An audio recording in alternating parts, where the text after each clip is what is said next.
بسم اللہ الرحمن الرحیم۔ امریکی حکومت کی بے حسی اور یہود نوازی پر امریکی میڈیا بھی چیخ اٹھا۔ امریکی محکمہ خارجہ کی رپورٹ کے مطابق بائیڈن انتظامیہ کو پچھلے ایک سال میں تقریباً 500 رپورٹس موصول ہوئیں جن میں الزام لگایا گیا تھا کہ اسرائیل نے غزہ کی پٹی میں شہریوں کو نقصان پہنچانے والے حملوں میں امریکی فراہم کردہ ہتھیاروں کا استعمال کیا ہے، لیکن اس نے فوری تحقیقات کے لیے اپنی پالیسی کے تقاضوں کو پورا نہیں کیا۔ محکمہ خارجہ کی 2023 کی civilian harm incident response guidance CHIRG کے باوجود جو ایجنسی کو 2 ماہ کے اندر تحقیقات مکمل کرنے اور کارروائیوں کی سفارش کرنے کا مشورہ دیتا ہے، ان میں سے کوئی بھی معاملہ کارروائی کے مرحلے تک نہیں پہنچایا۔ رپورٹ کے مطابق زیادہ تر معاملات حل طلب ہی ہیں۔ بہت سے معاملات میں اسرائیلی حکومت کے ان پٹ کا انتظار ہے۔ امریکی ایجنسیوں، بین الاقوامی تنظیموں اور میڈیا سے جمع کی گئی رپورٹوں میں امریکی ساختہ بم کے ٹکڑوں کی تفصیلات اور فوٹوگرافی کے شواہد موجود ہیں جہاں سے عام شہری بشمول بچے مارے گئے تھے۔ انسانی حقوق کے حامیوں کا استدلال ہے کہ دستاویزات کی بنیاد پر کچھ واقعات امریکی اور بین الاقوامی قوانین کی خلاف ورزی کا باعث بن سکتے ہیں۔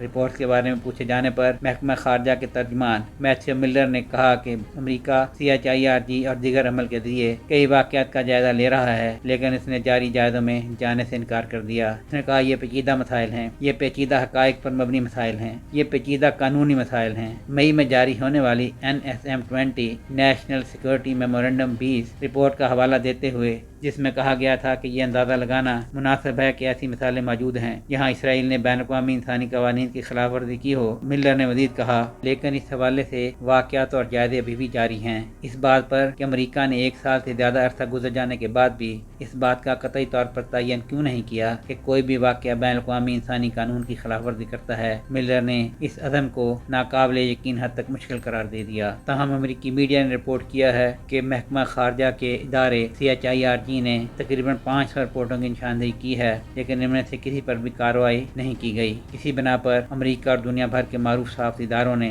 رپورٹ کیا ہے کہ امریکی ہتھیاروں سے معصوم شہریوں کی ہلاکتوں کے واقعات 7 اکتوبر 2023 کے بعد سے امریکی محکمہ خارجہ کے ادارے CHIRG کے ذریعے جمع کیے گئے ہیں، جو کہ امریکی انجاز ہتھیاروں کی کسی بھی مبینہ غلط استعمال کا سراغ لگانے اور اس کا اندازہ لگانے کا ایک باضابطہ طریقہ کار ہے۔ اس معاملے سے واقف لوگوں کے مطابق محکمہ خارجہ کو جمع کرائے گئے واقعات میں رواں سال جنوری میں 6 سالہ ہند رجب اور اس کے اہل خانہ کو ان کی کار میں قتل کیا گیا تھا، جس میں مبینہ طور پر امریکی ساختہ 120 ملی میٹر ٹینک کے راؤنڈ کے ٹکڑے ملے تھے۔ مئی میں فضائی حملوں کے نتیجے میں درجنوں خواتین اور بچوں کی ہلاکت کے بعد بے گھر ہونے والے شہریوں کو پناہ دینے والے ایک خاندان کے گھر اور ایک اسکول میں امریکی ساختہ چھوٹے قطر کے بموں کے ٹکڑے پائے گئے تھے، اور جولائی میں ہونے والے حملے کے مقام سے بوئنگ کی تیار کردہ جوائنٹ ڈائریکٹ اٹیک بارودی سرنگ کا ٹیل فن ملا تھا، جس میں درجنوں فلسطینی جاں بحق ہو گئے تھے۔ سہیل شہریار، آئی پاک TV۔